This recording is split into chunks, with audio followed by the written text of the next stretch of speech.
In any city, in any country, go to any mental institution or halfway house you can get yourself to. When you reach the front desk, close your eyes and ask to visit someone who calls himself the holder of light. You will then be led to a single door leading to a long, winding hallway, and then be told to open your eyes and hold them open. Open the door. The hallway beyond it will be pitch black, but narrow enough for you to feel the walls with outstretched arms and guide yourself forward. If, at any point during your trek down the halls, it is suddenly bathed in light, shut your eyes immediately and quickly make your way back to the door you came through. If your eyes stay open for more than a second, what you will see will force you instinctively to tear them out. If, on the other hand, the lights stay off long enough for you to navigate the entire corridor, you will reach another door. Look down. If you can see any light escaping from the crack beneath the door, flee immediately, for what you seek is not there. If no light escapes the next room, then carefully turn the doorknob and enter. The room beyond it will be completely dark aside from a single dimly lit candle at its center. The faint light it emits will reveal the outline of a cloaked, motionless figure huddled over it. There is only one question that he will respond to. What can protect us from them? Say anything else and the man will tear out your eyes and force you to take his place under the cloak for the rest of eternity.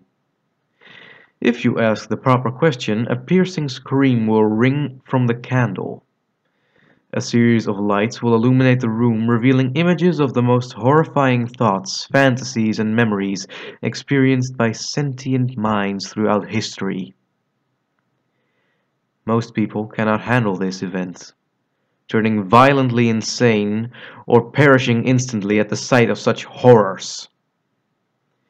If you should somehow manage to survive the ordeal, the cloaked man will rise slowly and put his hands on to your head, turning your gaze to meet his youthful face. Stare directly into his empty, gaping eye socket, for if you look away from that terrible sight, you will be stranded in this room forever, forgotten by time itself. Do not turn to look as he opens your right hand and places a small round object in your palm. As that is the object, as that object touches your hand, you will find yourself able to ignore even the most fearsome agonies, unless you are in the process of obtaining another object. For the pains you feel then are far beyond any worldly suffering. Know that even this new-found power will never help you cope with the horrifying images you have witnessed in that room. You will be burned from your memory for all of eternity. The eye you hold in your hand is object 5 of 538. The awakening has begun. They must not be brought together.